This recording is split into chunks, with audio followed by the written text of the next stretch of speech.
So ang atong challenge karon English to Bisaya ato na po siyang balihon. Ang dili ka answer if hanatog kalima og dili ka answer balik sa luyo. Unya ko nagmaka-answer. Balik yapon sa luyo. Leong mag-attendance ko Rochelen. Dili updated si Rochelen. Ina-present man. Ina-present sir. Ina-present sir. Sige. Ikaw. Ina-present sir. Inang Rochelen. Present sir. Ronilyn. Present sir. Leong Robe. Absent. Dayon, sige. Hold. Kedel. Apa yung naway ka? Ang akong pangutan-on dire, Now. ang una si Rochelen. Yes. Ikaw Rochelen, akong pangutana, unsa may Bisaya sa 3? 1. Kahoy. Correct. Ronelen, unsa may Bisaya sa water? Tubig. Tubig.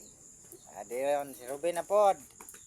Unsa may Bisaya sa unsa ba kuan?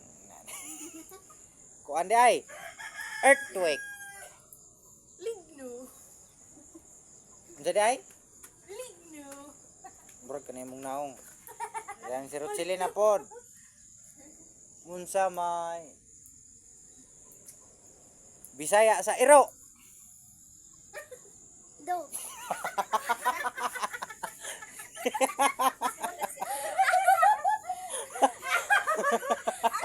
Ano uta na kay utro mo sa'yo?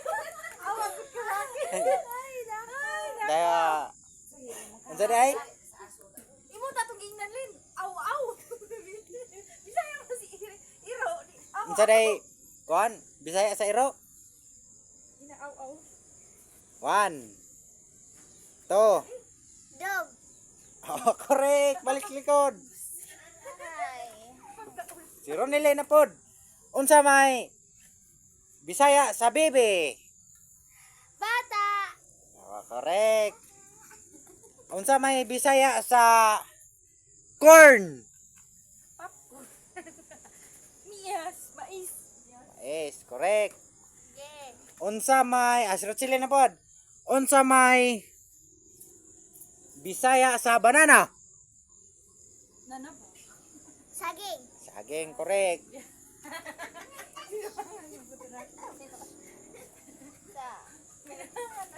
Si Ronile na pod.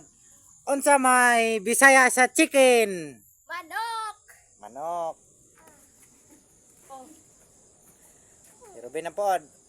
Unsa may Bisaya sa coconut? Kuna. Tubi. Labi, correct.